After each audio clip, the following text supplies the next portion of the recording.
हाँ जी, तो हमारा नेक्स्ट टॉपिक है प्रॉपर्टीज ऑफ कोलाइडल सॉल्यूशन।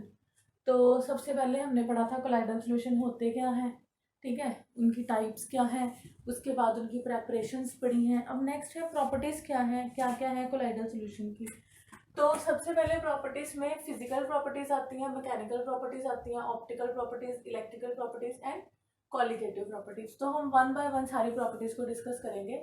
तो सबसे पहले है फिजिकल प्रॉपर्टीज। तो फिजिकल प्रॉपर्टीज में heterogeneous character, stability, filtrability, visibility and colour. तो हेट्रोजीनियस करेक्टर में क्या है कि जैसे अगर हम बात करें ट्रू सॉल्यूशंस की तो वो होमोजीनियस होते हैं इन नेचर। तो अब जो कोलाइडल सॉल्यूशन है that is heterogeneous in nature. इसका मतलब क्या है कि दो फेस है इसमें, डिस्पर्स्ड फेस और डिस्पर्शन फेस, और ये हेट्रोजीनियस होते हैं नेचर में। तो ये जो हेट्रोजीनियस करेक्टर है इनका, ये कंफर्म करता है टेंडल इफेक्ट, इलेक्ट्रोफोरेसिस, इलेक्ट्रोस्मोसिस। ये सारे जो इफेक्ट हैं, ये तीनों जो प्रॉपर्टीज हैं, ये हम अभी नेक्स्ट इसी लेक्चर में डिस्कस करेंगे कौन कौन सी है ये। अब स्टेबिलिटी की बात करें तो आपको पता है colloidal solutions are quite stable, ठीक है। तो ये बता दिया है लायोफिलिक और लायोफोबिक में से कौन सा ज्यादा स्टेबल होता है, ये मैंने लास्ट लेक्चर में बताया था। Filtrability, this can pass through ordinary filter paper but can not pass through animal और पार्टिसिपेंट मेम्ब्रेन। हाँ जी, ऑर्डिनरी फिल्टर पेपर में से तो पास कर जाते हैं, ये भी हम डिस्कस कर चुके हैं कि ऑर्डिनरी फिल्टर पेपर में से ये पास कर देते हैं बट एनिमल मेम्ब्रेन में से पास नहीं करते। Visibility and colour, particles in colloidal solution are not visible to naked eye. हाँ, और देखो ये जो है विजिबिलिटी की बात करें तो कोलाइडल सॉल्यूशन जो है ये तो ना तो नेकेड आई से हम देख सकते हैं, ना ही ऑर्डिनरी माइक्रोस्कोप से देख सकते हैं, ठीक है। बट जो ये पार्टिकल्स हैं, ये कैसे पता चलता है, जब इनके ऊपर लाइट पड़ती है तो ये स्कैटर कर जाता है, स्कैटरिंग ऑफ लाइट हो जाती है। तो इट मीन्स कि जो ये इनका है पार्टिकल करेक्टर है, जो कोलाइडल सॉल्यूशन है उनका। तो ये सबसे पहले हमारी होगी physical properties, right. Physical properties में ये हमने 4 प्रॉपर्टीज डिस्कस करनी है। अब नेक्स्ट मैकेनिकल प्रॉपर्टीज में आती है ब्रोनियन मूवमेंट। तो Brownian movement is this zigzag movement of colloidal particles. Brownian movement क्या है? Continuous zigzag movement of colloidal particles in a colloidal solid, this is zigzag movement, ठीक है। तो अब होता क्या है, मैंने आपको बोला है कि we cannot see colloidal particles with naked eye और ऑर्डिनरी माइक्रोस्कोप, बट जब हम अल्ट्रा माइक्रोस्कोप के अंदर व्यू करते हैं तो देखते हैं कि पार्टिकल्स जो है वो मूव कर रहे होते हैं जिग जैग मैनर में, ठीक है। पार्टिकल्स जो है वो जिग जैग मैनर में मूव कर रहे होते हैं। तो ये जो जिग जैग मूवमेंट है उसको ब्रोनियन मूवमेंट बोला गया, ठीक है। अब नेक्स्ट देखो, अब ये रीजन क्यों है, क्या रीजन है, सॉरी, कि ये ब्रोनियन मूवमेंट कराते हैं जो कोलाइडल पार्टिकल्स हैं। देखो, अब रीजन है जो डिस्पर्शन मीडियम है उसकी भी अपनी कुछ काइनेटिक मोशन है, उस मोशन से वो डिस्पर्स्ड फेस और डिस्पर्शन फेस एक दूसरे से टकराते हैं, ठीक है। बम्बार्डमेंट होती है उनके पार्टिकल्स की। तो यही रीजन है उनकी जो जिगजैग मूवमेंट का। तो अब देखो, reason is unbalanced bombardment of the particles of dispersed phase by molecules of dispersion medium causes Brownian movement, ठीक है। जो अनबैलेंस्ड उनकी बम्बार्डमेंट होती है due to kinetic motion of this dispersion medium, ठीक है। अब जितना नेक्स्ट है, ये पॉइंट है, smaller the size of colloidal particle, जितना छोटा साइज होगा कोलाइडल पार्टिकल का उतनी विस्कोसिटी कम होगी, जितनी विस्कोसिटी कम होगी उतना फास्ट वो मूव कर पाएगा, ठीक है। अब देखो, अब ब्रोनियन मूवमेंट जो है, ब्रोनियन मूवमेंट की जो इम्पोर्टेंस क्या है, अब देखो कोलाइडल सोल क्या है। एक बार कोलाइडल सोल आपका बना हुआ है तो मीन्स कि उसको वो सेटल नहीं, मतलब सेटल डाउन नहीं होएगा तो ही वो स्टेबल है ना। तो अगर कोलाइडल सोल जो है उसमें मूवमेंट हो जा रही है, जिगजैग मूवमेंट हो जा रही है, इट मीन्स कि because of this zigzag movement वो सेटल डाउन नहीं हो रहा, ठीक है। अगर वो सेटल डाउन हो जाए तो मीन्स वो कोलाइडल की प्रॉपर्टीज नहीं शो करेगा। तो इम्पोर्टेंस क्या है, ये अलाउ नहीं करता जो कोलाइडल पार्टिकल्स उसको सेटल डाउन होने में। मीन्स ये जो है ब्रोनियम मूवमेंट जो है ये फोर्स ऑफ ग्रेविटी के ऑपोजिट काम करता है, ठीक है। तो मीन्स ये रिस्पॉन्सिबल है for stability of colloidal solution. तो यहाँ पे लिखा है इंपॉर्टेंस क्या है, does not allow colloidal particles to settle down, so it is responsible for the stability of colloidal solution. तो जो ये मैकेनिकल प्रॉपर्टीज ब्रोनियन मूवमेंट है, इसका 1 नंबर का क्वेश्चन आ जाता होता है एग्जाम में। तो इसको आप इजी से है, इसको आप करके जाना।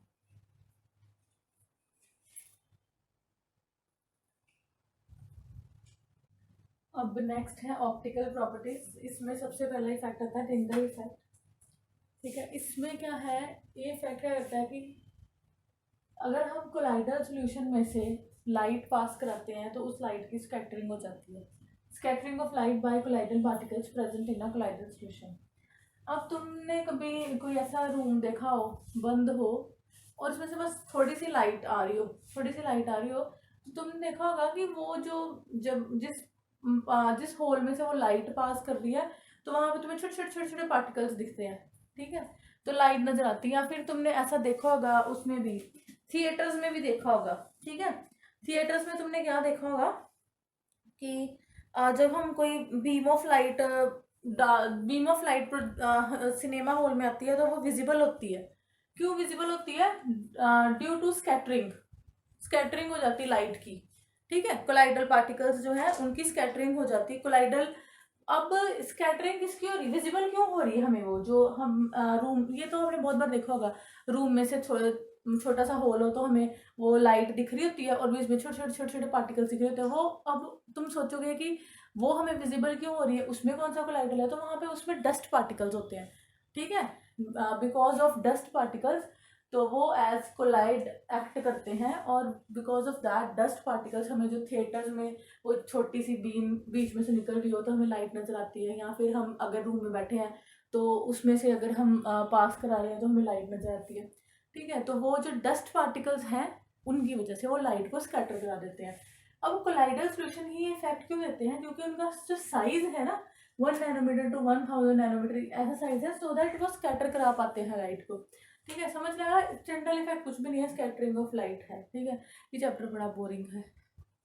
अब देखो, अगर ये मैं स्टीरियो से बना रही होती तो मुझे कुछ और आना था। चलो जाने दो, और ऊपर से नो ऑडियंस, विदाउट ऑडियंस पढ़ाना पड़ रहा है। तो अब देखो, यहाँ पे मैंने ट्रू सोल्यूशन ले लिया। आपको पता है ट्रू सोल्यूशन जो है वो होमोजीनियस है। ठीक है, इसमें कुछ होमोजीनियस सोल्यूशन है। और अभी हमने पढ़ा है कोलाइडल सोल्यूशन जो है दैट इज हेट्रोजीनियस।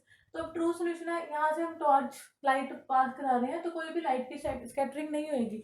बट अगर मैं कोलाइडल सोल्यूशन की बात करूँ तो ये this is heterogeneous. Colloidal solution is heterogeneous. सबसे तभी कोई पार्टिकल उसको मिलेगा, लाइट उसे टकराएगी तो स्कैटरिंग होएगी ना। अगर उसको कुछ मिलेगा ही नहीं ऐसा, तो वो कहाँ टकराएगी, कहाँ स्कैटरिंग होएगी? तो बिकॉज ये कोलाइडल सॉल्यूशन जो है that is heterogeneous in nature, इसी वजह से लाइट की स्कैटरिंग होती है। तो मीन्स जो फिजिकल प्रॉपर्टीज मैंने सबसे पहले बताया था हेट्रोजीनियस करेक्टर, तो ये टिंडल इफेक्ट जो है इसको प्रूव करता है। Because of heterogeneous character of colloidal solution scattering of light हो रही है। ठीक है, तो यहाँ पे ये ऐसे ड्रॉ करा है बिकॉज ऑफ ये जो टॉर्च पड़ रही है, लाइट पड़ रही है, तो उस लाइट की स्कैटरिंग हो रही है, वो हमें विजिबल हो रहा है। तो यहाँ पे तुम दो एग्जांपल्स ये भी लिख सकते हो कि अगर तुम किसी डार्क रूम में बैठे हो तो वहाँ पे छोटा सा होल है तो उसमें से लाइट पास कर रही है, तो वो तुम्हें विजिबल होता है, लाइट और डस्ट पार्टिकल साथ में। या फिर तुम थिएटर्स, आजकल तो चलो थिएटर्स बड़े मॉडर्न मॉडर्न आ गए हुए हैं, तो जो हम छोटे थे हमारे ज़माने में, तो वहाँ से छोटे सा ऐसे कोई वो रहता था, होल सा रहता था, तो उसमें से जब लाइट पास होती थी तो वो हमें डस्ट पार्टिकल्स नजर आते थे। तो वो डस्ट पार्टिकल्स जो है वो उनकी स्कैटरिंग, जो लाइट की स्कैटरिंग वो डस्ट पार्टिकल्स करा रहे हैं, बिकॉज क्योंकि वो एज कोलाइडल जितना साइज उसका जो एयर में हमें डस्ट पार्टिकल्स अदरवाइज हमें नजर नहीं आते हैं। ठीक है, वो नजर क्यों आते हैं? बिकॉज लाइट की स्कैटरिंग होगी, अदरवाइज तुम रूम में बैठो तो तुम्हें नजर नहीं आएंगे वो पार्टिकल्स। राइट, अब यहाँ पे तुम देखो, यहाँ पे ट्रू सोल्यूशन है तो पाथ ऑफ लाइट जो विजिबल नहीं है। No path of light is not visible. Path of light is not visible here in case of true solution as there is no scattering of light. यहाँ पे scattering of light नहीं है तो हमें light का path visible नहीं है। ठीक है, स्कैटरिंग नहीं हो रही, ट्रू सोल्यूशन है, होमोजीनियस है, तो स्कैटरिंग नहीं हो रही, कोई पार्टिकल से टकराएगा, स्कैटरिंग ही नहीं हो, तो यहाँ पे हमें पाथ नजर नहीं आ रहा, लाइट इसमें से पास कर रही है। बट आगे तुमने कोलाइडल सॉल्यूशन रखा जहाँ पे स्कैटरिंग ऑफ लाइट है, तो यहाँ पे जो लाइट का पाथ है that is visible in this beaker, of colloidal solution. क्यों? क्योंकि यहाँ पे स्कैटरिंग ऑफ लाइट हो रही है। राइट, हाँ जी। अब नेक्स्ट प्रॉपर्टी है इलेक्ट्रिकल प्रॉपर्टीज। तो इलेक्ट्रिकल प्रॉपर्टीज में सबसे पहले है कि कोलाइडल जो कोलाइडल सॉल्यूशन है, कोलाइडल सॉल्यूशन स्टेबल क्यों है?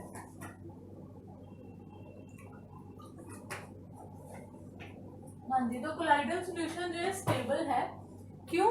क्योंकि कोलाइडल सॉल्यूशन जो है that is electrically charged, that is why colloidal solution जो है वो स्टेबल है। ठीक है, अब देखो आपको पता है कि जो कोलाइडल सॉल्यूशन है उस वो डिस्पर्स्ड फेज और डिस्पर्शन मीडियम से बना है। तो अब जो अगर डिस्पर्स्ड फेज पॉजिटिवली चार्ज है तो डिस्पर्शन मीडियम नेगेटिवली चार्ज है, अगर डिस्पर्स्ड फेज नेगेटिव चार्ज है तो ये पॉजिटिव चार्ज है। मतलब कि कोलाइडल सॉल्यूशन में डिस्पर्स्ड फेज और डिस्पर्शन मीडियम दोनों के ऊपर ऑपोजिट चार्ज है। ठीक है, तो colloidal solutions are stable because colloidal particles are electrically charge. Colloidal solution stable क्यों है? क्योंकि कोलाइडल पार्टिकल्स जो है वो इलेक्ट्रिकली चार्ज्ड है। चार्ज होने की वजह से पार्टिकल्स एक दूसरे को रिपेल करते रहते हैं। बिकॉज ऑफ चार्ज पार्टिकल्स एक दूसरे को रिपेल करते रहते हैं सो दैट कि वो कोलैप्स ना कर जाए और नॉन कोलाइडल पार्टिकल्स ना बना दे। ठीक है, अब कोलाइडल पार्टिकल्स के ऊपर पॉजिटिव और नेगेटिव चार्ज है। मैंने आपको बता दिया कि कोलाइडल जो सॉल्यूशन है उसके ऊपर एक उस dispersed phase plus dispersion medium है, अगर दोनों के ऊपर ऑपोजिट चार्ज रहता है। राइट, अब देखो यहाँ पे तुम्हारे पास डिस्पर्स्ड फेज में आर्सेनियस सल्फाइड पार्टिकल्स हैं जो कि नेगेटिवली चार्ज्ड है, तो डिस्पर्शन मीडियम तुम्हारा वाटर है जो कि पॉजिटिवली चार्ज्ड है। अब तुम्हारे पास फेरिक हाइड्रोक्साइड पार्टिकल्स जो कि पॉजिटिवली चार्ज है, तो यहाँ पे डिस्पर्शन मीडियम जो है that is your water which is negatively charge. मतलब कि डिस्पर्स्ड फेज देख लो, यहाँ पे डिस्पर्स्ड फेज नेगेटिवली चार्ज है तो डिस्पर्शन मीडियम पॉजिटिवली चार्ज है, डिस्पर्स्ड फेज पॉजिटिवली है तो डिस्पर्शन मीडियम नेगेटिवली चार्ज है, और दोनों में डिस्पर्शन मीडियम आपका वाटर ही है। अब नेक्स्ट क्वेश्चन आपके माइंड में जो आएगा कि अब इलेक्ट्रिकल चार्ज का ओरिजिन क्या है, कैसे ओरिजिनेट होता है? अब नेक्स्ट है origin of electrical charge on colloidal particles. कैसे ओरिजिनेट होता है चार्ज, ये मैं पहले डिस्कस कर चुकी हूँ। ये प्रेफरेंशियल एब्जॉर्प्शन ही समझा चुकी हूँ, इसलिए सबसे पहले मैं ये डिस्कस कर रही हूँ, preferential absorption of ions from solution. अब देखो तुमने सिल्वर आयोडाइड लिया, उसमें तुम पोटेशियम आयोडाइड डाल दोगे तो यहाँ पे आई नेगेटिव, कॉमन क्या है आई नेगेटिव। ठीक है, तो मैंने आपको पहले ही बताया था कि जो कॉमन आयन होता है उसने एड्सॉर्ब होना होता है, तो यहाँ पे नेगेटिव आई नेगेटिव एड्सॉर्ब हो गया, तो ये कौन सा सोल बन गया? Negative sol. ठीक है, अब नेक्स्ट देखो यहाँ पे सिल्वर आयोडाइड में तुमने AgNO3 डाल दिया, कॉमन क्या है Ag पॉजिटिव, इधर भी Ag पॉजिटिव, तो Ag पॉजिटिव एड्सॉर्ब हो गया, तो ये क्या आ गया तुम्हारा पॉजिटिव सोल हो गया। अब देखो अब यहाँ पे तुमने पोटेशियम आयोडाइड डाला तो K पॉजिटिव आयन सोल्यूशन में रहेंगे, तो तुम्हारे डिस्पर्शन मीडियम का कौन सा चार्ज होगा? पॉजिटिव। मतलब कि ये नेगेटिव है तो ये पॉजिटिव, ऑपोजिट हो गया। ठीक है, तो क्योंकि K पॉजिटिव आयन जो है वो आपके सोल्यूशन में रहे तो डिस्पर्शन मीडियम के ऊपर कौन सा चार्ज आ जाएगा? पॉजिटिव। अब यहाँ पर NO3 नेगेटिव तुम्हारे सोल्यूशन में रहेंगे तो जो तुम्हारा डिस्पर्शन मीडियम है उसके ऊपर कौन सा चार्ज आ जाएगा? नेगेटिव। राइट, तो मींस डिस्पर्स्ड फेस और डिस्पर्शन मीडियम के ऊपर कौन सा चार्ज हो गया? ऑपोजिट। तो इससे पहले एक एग्जांपल हमने और भी डिस्कस करी थी आयरन वाली। ठीक है, फेरिक्लोराइड तुम डाल देते हो FeOH ट्राइस में, तो वो बहुत सारे एग्जांपल्स है, तुम कोई भी एग्जांपल कर सकते हो इसमें। तो preferential adsorption of ions from the solution, मतलब कौन सा आयंस एड्सॉर्ब सॉल्यूशन में से आ रहा है, किसकी एड्सॉर्प्शन हो रही है, उस पर डिपेंड करता है कि तुम्हारा जो सोल है वो कौन सा बनेगा, नेगेटिव सोल बनेगा कि पॉजिटिव सोल बनेगा। हाँ जी, तो मैंने तुम्हें ये बता दिया, काफी टेढ़ा सा लिखा गया है ये। मैंने तुम्हें ये बताया कि नेगेटिव सोल बनेगा कि पॉजिटिव सोल बनेगा, जो कॉमन है वो एड्सॉर्ब होगा, तो जो कॉमन आयन है नेगेटिव है तो नेगेटिव सोल बनेगा, कॉमन आयन है पॉजिटिव है तो पॉजिटिव सोल बनेगा। जो आयन सोल्यूशन में रह जाएगा तो उसकी वजह से डिस्पर्शन मीडियम जो है आपका पॉजिटिव और नेगेटिव होगा। अब देखो, अब एक तो AgI होगा नहीं, बहुत सारे होंगे, उसके साथ अब ये I नेगेटिव एड्सॉर्ब हो गया। अब ये जो I नेगेटिव लग गया दैट फॉर्म्स फिक्स्ड लेयर। अब ये दूसरी लेयर जो है अट्रैक्ट करेगा जो काउंटर आयंस हैं उनको, जैसे K पॉजिटिव है यहाँ पे इस केस में, तो ये K पॉजिटिव को अट्रैक्ट करेगा, तो ये जो लेयर है ये है मोबाइल और डिफ्यूज्ड लेयर।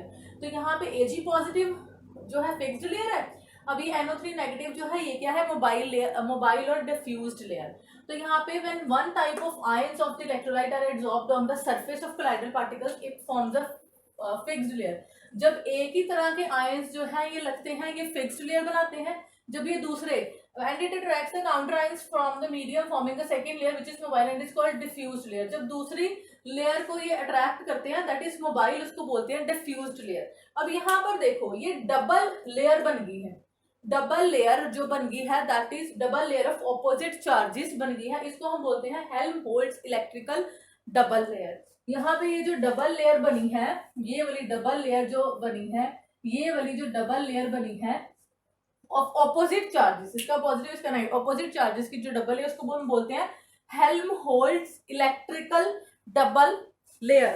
राइट, तो हाँ जी, इसकी वजह से एक पोटेंशियल डिफरेंस एग्जिस्ट होगा between the fixed layer and diffused layer, जिसको हम बोलते हैं जीटा और electrokinetic potential. Because of double layer, ठीक है, potential difference exist between the two layers. Potential difference exist होगा जिसको हम बोलते हैं जीटा, ऐसे ऐसे जीटा पोटेंशियल और इलेक्ट्रोकाइनेटिक पोटेंशियल, जीटा पोटेंशियल और इलेक्ट्रोकाइनेटिक पोटेंशियल. ठीक है जी, इन जो ये इलेक्ट्रिकल डबल लेयर है उसकी वजह से ये, ठीक है, पोटेंशियल डिफरेंस जो है फिक्स्ड लेयर और डिफ्यूज्ड लेयर में जो पोटेंशियल डिफरेंस एग्जिस्ट करेगा, टू लेयर्स मतलब fixed and diffused, fixed and diffused, उसको हम बोलते हैं जीटा पोटेंशियल और इलेक्ट्रोकाइनेटिक पोटेंशियल. और ये जो क्वेश्चन है जीटा पोटेंशियल और इलेक्ट्रोकाइनेटिक पोटेंशियल और हेल्महोल्ट्ज डबल लेयर, ये एग्जाम में पूछा जाता है. तो ओरिजिन जो इलेक्ट्रिकल चार्जेस का बेसिकली इसमें से ही आपका क्वेश्चन आता है. तो ये preferential absorption of ions from solution, तो ये आपको पता होना चाहिए सारा. Electrokinetic, Helmholtz electrical double layer पता होनी चाहिए क्या है, इलेक्ट्रोकाइनेटिक और जीटा पोटेंशियल पता होना चाहिए, मोबाइल एंड डिफ्यूज्ड लेयर पता होनी चाहिए. इसके अलावा ये एक दो मेथड्स हैं जिससे इलेक्ट्रिकल चार्ज है कोलाइडल पार्टिकल्स के ऊपर आता है. सबसे पहला मेथड है फ्रिक्शनल इलेक्ट्रिफिकेशन. मतलब जब तुम्हें भी पढ़ा है ब्रोनियन मूवमेंट कि पार्टिकल्स एक दूसरे से टकराते रहते हैं, ठीक है, तो बिकॉज ऑफ दैट मूवमेंट, ठीक है, mutual rubbing of colloidal particles, मतलब वही टकराना ही, ठीक है, कोलाइडल पार्टिकल जो है डिस्पर्स फेज डिस्पर्शन मीडियम आपस में टकराता रहता है तो चार्ज हो जाता है. Electron capture bye particles from air. अब इलेक्ट्रॉन कैप्चर पार्टिकल एयर से भी कर सकते हो, और जो हमने भी ब्रैडिक्स मेथड किया था लास्ट, तो वहाँ पे भी इलेक्ट्रॉन डिस्पर्शन होती है, वहाँ पे भी इलेक्ट्रॉन कैप्चर हो सकता है, तब भी चार्ज हो सकता है, डेवलप हो सकता है. Dissociation of molecules followed by aggregation of ion. तुम इसमें तुम सोचोगे पहले मॉलिक्यूल्स की डिसोसिएशन होगी, फिर उनकी प्रेफरेंशियल एग्रीगेशन हो जाती है. फॉर एग्जांपल सोप की बात करें हम, तो यहाँ पे ये पार्ट अलग हो जाता है, ये पार्ट अलग, तो भी डिटेल में कर चुके हो तुम, ठीक है, ये दोनों अलग हो जाते हैं. उसके बाद इनकी एसोसिएशन होती है, माइसल बनती है, तो वो अलग जो है उससे भी चार्ज जो है डेवलप होता है.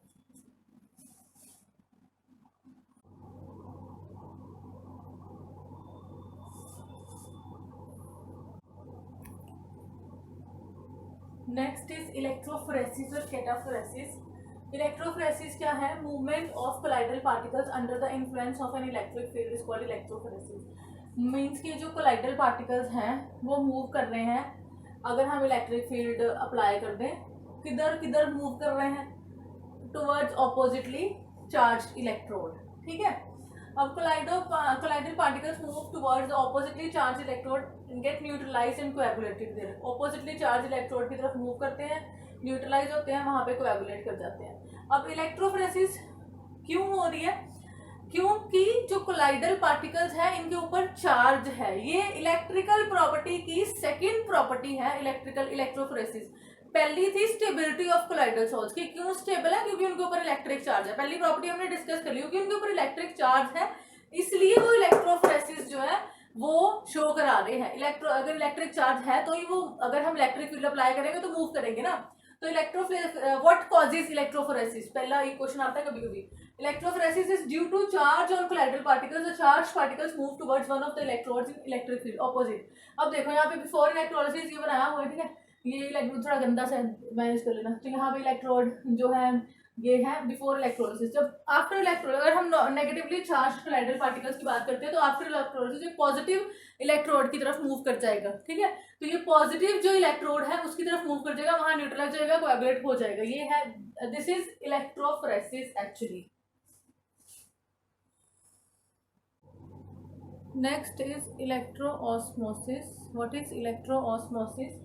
इसमें क्या है, मॉलिक्यूल्स डिस्पर्शन मीडियम के अलाउ करते हैं, ठीक है। जब हम इलेक्ट्रिक फील्ड पास कराते हैं, कोलाइडल पार्टिकल्स जो है वो मूव नहीं करते।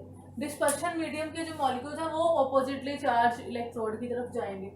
इलेक्ट्रोऑस्मोसिस is phenomenon in which molecules of the dispersion medium only are allowed to move, मतलब वो ऑपोजिटली चार्ज इलेक्ट्रोड की तरफ जाएंगे under the influence of an electric field, whereas colloidal particles are not allowed to move. Colloidal particles जो है वो allowed नहीं होते मूव करने में।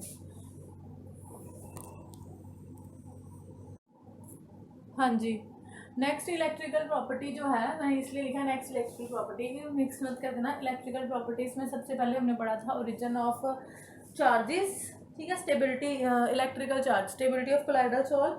नेक्स्ट हमने इसी में हमने पढ़ा था इलेक्ट्रोकाइनेटिक और जीटा पोटेंशियल, इलेक्ट्रोफोरेसिस पढ़ा, इलेक्ट्रोऑस्मोसिस पढ़ा। अब नेक्स्ट इज कोएगुलेशन और प्रेसिपिटेशन और फ्लोकुलेशन। तो आपको नाम से ही क्लियर हो रहा है, कोएगुलेशन मीन्स कोएगुलेट होना, एग्रीगेट होना। तो ये क्या, कोएगुलेशन क्या है, process of aggregating together the colloidal particles. अब कोलाइडल पार्टिकल्स एग्रीगेट होंगे तो क्या बनेगा, लार्ज साइज पार्टिकल्स, ठीक है, जो कि अल्टीमेटली सेटल्स एज प्रेसिपिटेट, जो कि अल्टीमेटली एज प्रेसिपिटेट सेटल हो जाएगा, ठीक है। अब कोएगुलेशन कराते कैसे हैं, कोएगुलेशन जो है वो कैसे कराई जाती है, अगर हम कोई इलेक्ट्रोलाइट डाल दें, ठीक है। तो अब क्या होता है, कोएगुलेशन इज क्या है कि एग्रीगेट हो जाते हैं colloidal particles, that is coagulation, ठीक है। अब कोएगुलेशन कैसे होती है, बाय एडिशन ऑफ इलेक्ट्रोलाइट। तुम कोई इलेक्ट्रोलाइट डालते हो तो जो ऑपोजिटली चार्ज्ड आयंस हैं वो कोएगुलेट हो जाते हैं, ठीक है। तो कोएगुलेट हो जाते हैं और ये जो प्रोसेस है इसको बोलते हैं कोएगुलेशन। अब देखो यहाँ मैंने लिखा, मैंने electrolyte is added to colloidal solution, the particles of the sol takes up the ions which are oppositely charged. जब तुम कोई इलेक्ट्रोलाइट, ये बड़ा इंपॉर्टेंट क्वेश्चन है कि कोएगुलेशन कैसे होती है, और ये लास्ट ईयर एग्जाम में आया भी था। जब कोई तुम इलेक्ट्रोलाइट डाल देते हो तो जो सोल के पार्टिकल्स हैं, तुम्हारा कोलाइडल सोल है, वो ऑपोजिटली चार्ज पार्टिकल को उठाते हैं, ठीक है, और न्यूट्रलाइज हो जाते हैं। अब जो आयंस रिस्पॉन्सिबल है for neutralization of charge on the colloidal particles को हम बोलते हैं कोएगुलेटिंग और फ्लोकुलेटिंग आयन, ठीक है। जिस आयन ने उसकी कोएगुलेशन कराई है उसको बोलते हैं हम कोएगुलेटिंग और फ्लोकुलेटिंग आयन। अब देखो, अब अगर हम, हाँ, अब ये जो कोएगुलेशन है दैट इज रिवर्स। अगर हम शेक कर देते हैं तो वापस से कोलाइडल पार्टिकल्स बन जाते हैं, रिवर्स ऑन शेकिंग। बट अगर हम बहुत हाई कंसंट्रेशन ले लेते हैं ना, दैट इज नॉट रिवर्स, फिर उस केस में रिवर्स नहीं होती है, ठीक है, it can be reverse on shaking. अब अगर हम स्मॉल इलेक्ट्रोलाइट जो है, स्मॉल अमाउंट इलेक्ट्रोलाइट का ऐड करते हैं, ठीक है, मतलब जो कंसंट्रेशन है इलेक्ट्रोलाइट की जिसको हम ऐड कर रहे हैं वो स्लो है, तो उस प्रोसेस को हम बोलते हैं फ्लोकुलेशन, ठीक है। अगर हम स्मॉल अमाउंट इलेक्ट्रोलाइट का ऐड करते हैं and this process is reverse on shaking, जब हम शेक करते हैं रिवर्स प्रोसेस है। अब नेक्स्ट है कोएगुलेटिंग वैल्यू और फ्लोकुलेशन वैल्यू और प्रेसिपिटेशन वैल्यू ऑफ इलेक्ट्रोलाइट क्या होता है। जब हम minimum amount of electrolyte millimoles में, ठीक है, कितना मिनिमम अमाउंट इलेक्ट्रोलाइट का मिलीमोल्स में ऐड करते हैं, the minimum amount of an electrolyte in millimoles that must be added to 1 liter of colloidal solution so as to bring about coagulation is called coagulation और flocculation और precipitation value of electrolyte। कितना minimum amount electrolyte का हमें डालना पड़ता है 1 liter of colloidal solution में उसकी कोएगुलेशन कराने के लिए, दैट इज कोएगुलेशन वैल्यू। अब जितनी कम कोएगुलेशन वैल्यू होगी, smaller is the coagulation value of an electrolyte, उतनी ज्यादा उसकी कोएगुलेटिंग पावर होगी, उतनी ज्यादा उसकी कोएगुलेटिंग पावर होगी। अब ये सब जो सारा प्रोसेस है कोएगुलेशन का उसको हम पढ़ते हैं एक हार्डी-स्लूज लॉ, ठीक है, हार्डी-स्लूज लॉ। इसने क्या बोला था, इसने बोला था जितना ज्यादा चार्ज होगा उतनी ज्यादा कोएगुलेशन होगी, ठीक है। इसको हम डिटेल में पढ़ते हैं। Next is हार्डी-स्लूज law. ये मैंने आपको बता दिया अभी कोएगुलेटिंग पावर क्या होती है, कोएगुलेटिंग वैल्यू क्या होती है। तो जितनी ज्यादा लेंथी होगी कोएगुलेटिंग या फ्लोकुलेटिंग आयन की, उतनी ज्यादा वो कोएगुलेशन करा सकता है। फॉर एग्जांपल अगर मैं टाइम्स में कंपेयर करूँ, ये Al3 पॉजिटिव, इसके ऊपर 2 पॉजिटिव चार्जेस के ऊपर, तो सबसे ज्यादा कोएगुलेशन कौन कराएगा, Al3 positive, then Mg2 positive, then Na positive. अब उसके बाद अगर मैं एनायंस को कंसीडर करूँ, उसके ऊपर 3 नेगेटिव चार्ज, इसके ऊपर 2 नेगेटिव चार्ज, इसके ऊपर 1 नेगेटिव। अच्छा एक और हम एनायन ले लेते हैं। अगर मैं ये ले लूँ 4 नेगेटिव, इसके ऊपर 4 नेगेटिव है, तो सबसे ज़्यादा ये कराएगा कोएगुलेशन, फिर ये, फिर ये। ठीक है, जितनी ज़्यादा वैलेंसी उतनी ज़्यादा वो कोएगुलेशन कराएगा। ठीक है, उतनी पावर उसकी कोएगुलेशन कराने के लिए। अब ये चीज़ मैंने आपको लास्ट में बताई थी कि जितनी स्मॉलर कोएगुलेशन वैल्यू है इलेक्ट्रोलाइट की, उतनी कोएगुलेटिंग पावर है। Means coagulating power is inversely proportional to, inverse relationship है कोएगुलेटिंग पावर और कोएगुलेटिंग रिलेशन वैल्यू का। तो अगर मैं कंपेयर करती हूँ एल्यूमिनियम क्लोराइड और सोडियम क्लोराइड का, coagulating power of aluminium chloride और कोएगुलेटिंग पावर ऑफ NaCl, तो ये यहाँ पे उल्टा आ जाएगा, coagulation value of NaCl over coagulation value of AlCl3। तो यहाँ पे इसकी वैल्यू 52 है, इसकी वैल्यू 0.093 है, तो ये आता है 559। मीन्स AlCl3 की 559 टाइम्स हायर कोएगुलेटिंग पावर है देन NaCl। तो अब आपको क्वेश्चन कैसे आएगा? फॉर एग्जांपल आपको दिया होगा कोई भी क्वेश्चन, लास्ट ईयर शायद ये क्वेश्चन आया था, बेरिलियम क्लोराइड और NaCl में से, ठीक है, ज्यादा जल्दी कौन कोएगुलेट कराएगा? तो यहाँ पे देखो, यहाँ पे बेरिलियम के ऊपर 2 पॉजिटिव चार्ज है, N पॉजिटिव चार्ज है, तो ये ज्यादा जल्दी कोएगुलेशन करा देगा। ठीक है, इस तरह से ये क्वेश्चन आता है।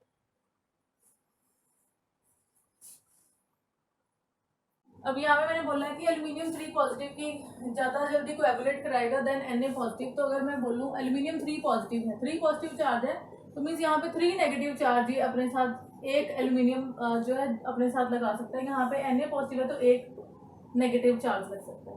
तो यहाँ पे अगर मैं कंपेयर करूँ PO43 नेगेटिव फॉस्फेट आयन की, तो PA43 नेगेटिव जो है ये भी सेम ही है, 3 पॉजिटिव चार्ज इसके साथ जुड़ सकते हैं। ठीक है, और अगर मैं बात करूँ Cl नेगेटिव की, तो Cl नेगेटिव में एक ही पॉजिटिव चार्ज इसके साथ जुड़ सकता है, इसलिए इसकी कोएगुलेशन ये जो पावर है ये ज्यादा है, इसकी कम है। अब नेक्स्ट है, अभी हमने पढ़ा कोएगुलेशन। कोएगुलेशन कैसे होती है? बहुत सारे मेथड है, इलेक्ट्रोफोरेसिस, डायलिसिस, बॉइलिंग, कूलिंग, ये मेथड्स हम लोग डिस्कस कर लेंगे लेटर ऑन। यहाँ पे मैंने गोल्ड नंबर आपको पढ़ाना है। गोल्ड नंबर क्या है? Protective action of lyophilic colloids. आपको पता है, हम लोग पहले डिस्कस कर चुके हैं कि लायोफिलिक कोलॉइड्स जो है वो ज्यादा स्टेबल होते हैं एज कम्पेयर टू लायोफोबिक।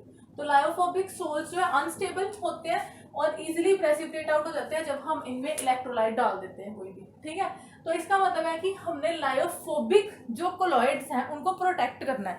और लायोफोबिक कोलॉइड्स को कौन प्रोटेक्ट करता है? उनका भाई लायोफिलिक कोलॉइड। ठीक है, लायोफिलिक कोलॉइड्स कैसे प्रोटेक्ट करते हैं कि जब हम लायोफिलिक कोलॉइड ऐड कर देते हैं, addition of lyophilic colloids, gum, gelatin, soaps etcetera, कोई भी लायोफिलिक कोलॉइड लो, that makes it difficult for lyophilic colloid to coagulate on addition of electrolyte। जब हम लायोफिलिक कोलॉइड ऐड कर देते हैं ना किसी लायोफोबिक में, तो वो उसकी कोएगुलेशन मुश्किल करा देता है जब हम कोई इलेक्ट्रोलाइट ऐड करते हैं। तो इस जो प्रोसेस है इसको बोलते हैं प्रोटेक्शन। प्रोटेक्शन कौन कर रहा है? Lyophilic colloids. किसकी प्रोटेक्शन कर रहे हैं? लायोफोबिक कोलॉइड्स की। और लायोफिलिक कोलॉइड्स को हम बोल देते हैं प्रोटेक्टिव कोलॉइड्स। तो क्या एज्यूम किया गया कि ये जो लायोफोबिक पार्टिकल्स बीइंग प्रोटेक्टेड, इसको प्रोटेक्ट करना, तो लायोफोबिक इसकी साइड पे लग जाते हैं, आगे प्रोटेक्टिंग पार्टिकल्स हैं। बट एक्चुअली में क्या उसने बोला कि अगर लायोफिलिक और लायोफोबिक कोलॉइड का साइज सेम हो तो क्या आएगा? फिर तो सेम साइज है, कैसे उसको प्रोटेक्ट करेगा? तो फिर एक नई टर्म इंट्रोड्यूस करी थी। किसने इंट्रोड्यूस करी थी? लेट मी सी, ये करी थी जिगमोंडी ने। पता नहीं, ये लो जी जो भी इसका नाम है, इसने इंट्रोड्यूस करी थी 1901 में गोल्ड नंबर। तो गोल्ड नंबर क्या है? पहले मैं इसकी डेफिनेशन बताती हूँ। Gold number of a protective colloid is the minimum mass of 18 milligrams. ठीक है, जो भी प्रोटेक्टिव कोलॉइड है उसका गोल्ड नंबर क्या है? Minimum mass of 18 milligrams which must be added to 10 ml of standard gold sol. जो गोल्ड सोल मतलब containing 0.0053 to 0.005% gold, so that no coagulation of gold sol. Coagulation क्या होती है? That is colour change now red to blue takes place when 1 ml of 10% sodium chloride solution is rapidly added to 10% sodium chloride solution is electrolyte। तो gold number क्या है protective colloid का?